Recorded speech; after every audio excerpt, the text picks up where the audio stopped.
Hello, Honors Chemistry, and welcome to practice from the outline covering up to section 10.5. So in the previous video, we talked about how to draw Lewis structures. We talked about the rules for how to draw Lewis structures. Now let's do some practice. So obviously, we'll need these rules, so you should have yours, and you should refer back to them as we do the practice. You need your periodic table, so we need to have something to look at, so we can count our valence electrons. And then we're just going to do a bunch of practice. You'll probably want to put these on the back of a sheet so that way you'll have them as a point of reference as you go on and do your independent practice later.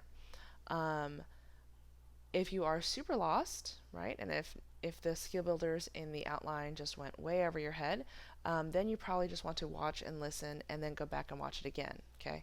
If the skill builders went really well and you're like, wow, this was so easy, then you may just want to pause, draw the structures, look at the solutions, and then sort of see how it's going and see how much you need to listen to, right?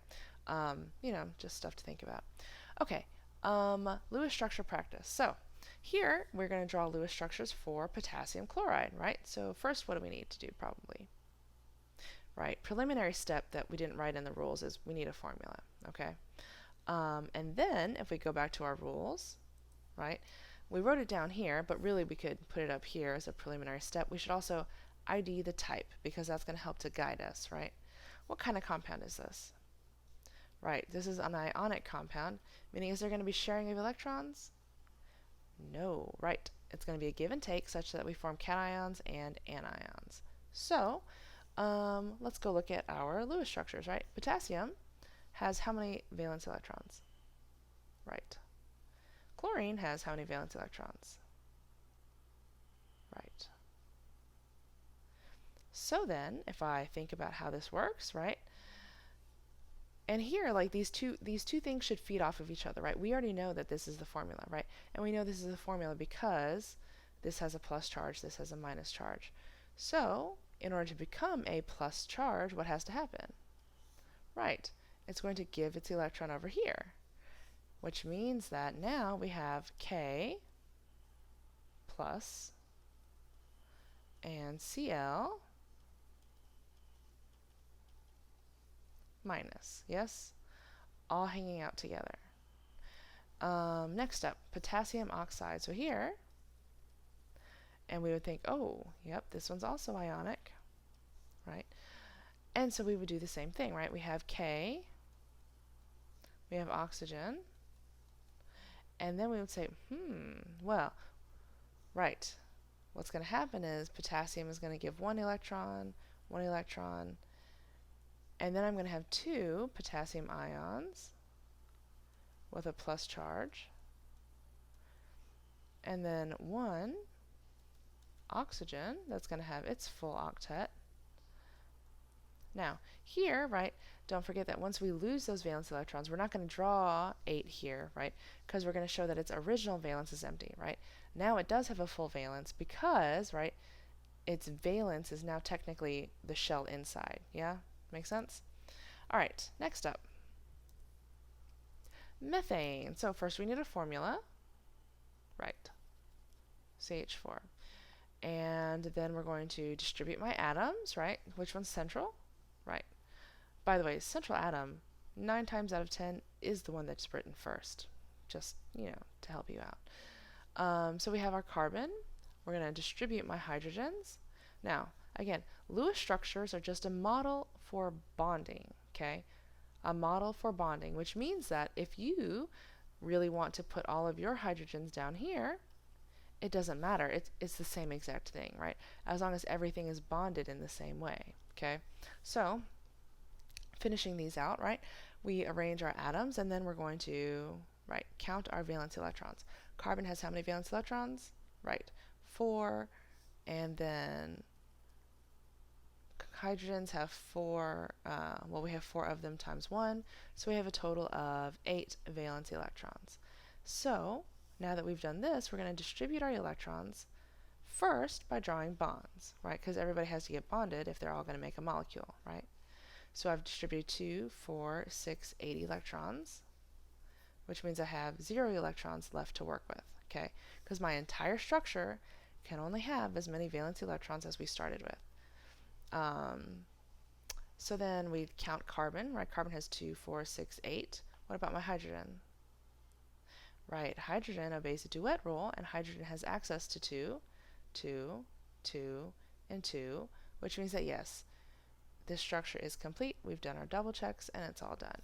Here, by the way, right, like if we wanted to, it's exact same thing. These two structures say the exact same thing, and either is completely correct. Okay? All right, next up, we have carbon tetrachloride. So what's this formula? Right, CCl4. And so again, central atom. And we're going to distribute my chlorines. And then, right, we're going to count our valence electrons. So we have 4 again. And here we have 4 times what? Right, 4 times 7. So we have 4 times 7, which is 20, what? 28 plus 4. So we have 32 electrons to work with. So step 1, we're going to bond everything. And that takes up 8 electrons, which leaves me with 2 and then 6, and so 24. And so this chlorine has access to how many right now? Right, has access to 2. So it needs 6 more. Yes? This one, same scenario. Symmetrical structures are nice that way, right? And so if I use 6 times 4, that's a total of, right, which means I have 0 electrons remaining. I've used all my electrons. Now we go back and do our double checks, right? First, did we use the right number of electrons? Here we have 8, 8, 8, 8 times 4 is 32, right number. And then chlorine has 2, 4, 6, 8, 2, 4, 6, 8, 2, 4, 6, 8, 2, 4, 6, 8. Carbon has 2, 4, 6, 8. Yes, we're done. This structure is good. Make sense? All right, next up, carbon dioxide. Formula is, right, CO2. Again, carbon is central, oxygen, oxygen. Count our valence. This is 4. This is 2 times 6, which is going to be 12 plus 4, so I have 16 electrons to work with. So I'm going to draw my bonds, okay, and I burned how many? Right, that cost us 4 electrons, so I have 12 left. So I'm going to start filling octets, right? So where do you want to start? Let's start here. 1, 2, 3, 4, 5, 6. And then symmetry, right? So 1, 2, 3, 4, 5, 6. So that's 12 electrons. All right, we used all of our electrons. Woohoo! And then now what do we do? Right, we go back and we double check, right? So 2, 4, 6, 8, 10, 12, 14, 16. Okay, we used the right number of electrons. This oxygen has 2, 4, 6, 8. Great. This oxygen has 2, 4, 6, 8. Great.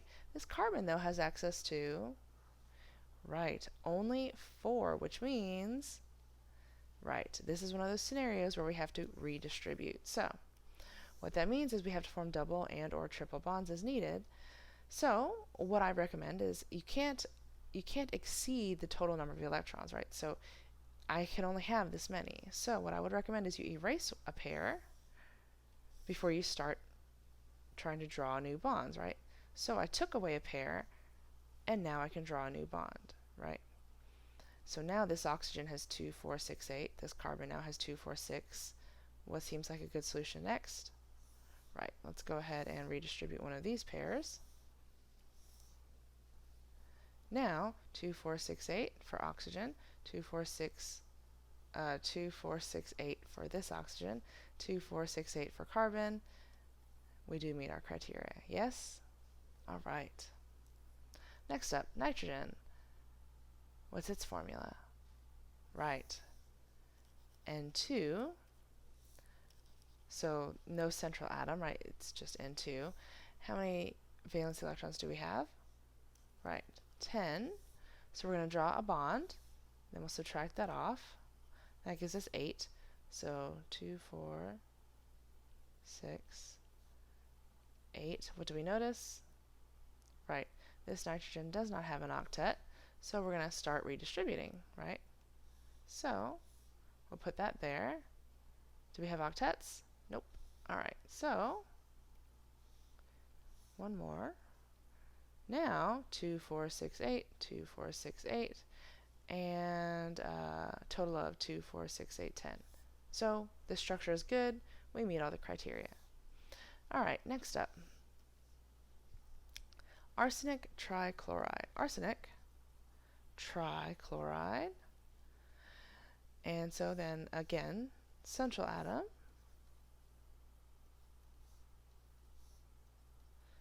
trichloride, count our valence electrons. Arsenic comes with, right, 5. Chlorine comes with, right, for a total of 26 electrons to distribute. Yes? All right, so bond, bond, bond, minus 6 leaves us with 20. 1, 2, 3, 4, 5, 6. 1, 2, 3, 4, 5, 6. 1, 2, 3, 4, 5, 6. And that's a total of what? So 3 times 6 is 18. And what do we notice? Right, arsenic still needs a pair, and now we have 0. So we go back and double check, right? Here is 8, 8, 8. That's 24, 25, 26. So yes, we used the right number. Chlorine has 2, 4, 6, 8, 2, 4, 6, 8, 2, 4, 6, 8. And arsenic has 2, 4, 6, and 8. So yes, we are good. We did it correctly, probably. All right. Finally, we have arsenic pentachloride. This formula is, right, ASF. Oh, no, I did chloride.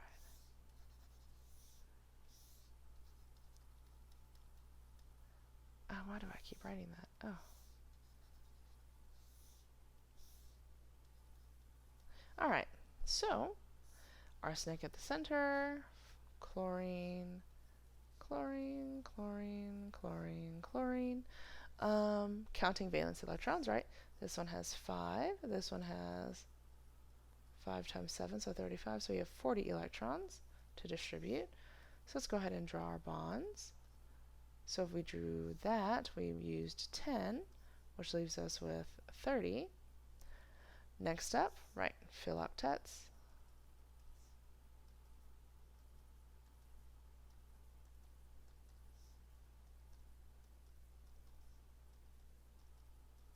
So I did 6 times 5. So I used all 30. And now we'll go back and do our double checks, right? So chlorine, 2, 4, 6, 8, 2, 4, 6, 8, 2, 4, 6, 8. Okay, chlorines are good. Arsenic has 2, 4, 6, 8, 10. That's really weird. Let's count our electrons, right? If we have 8 times 5, that's 40. So I used the right number. And so we would stop and think to ourselves, is this okay?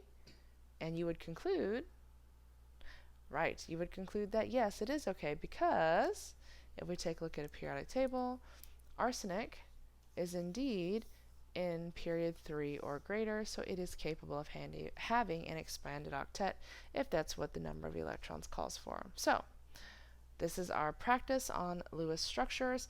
If need be, if some of these are fuzzy, go back and watch it again, right? Make sure that you are good here with these structures, and then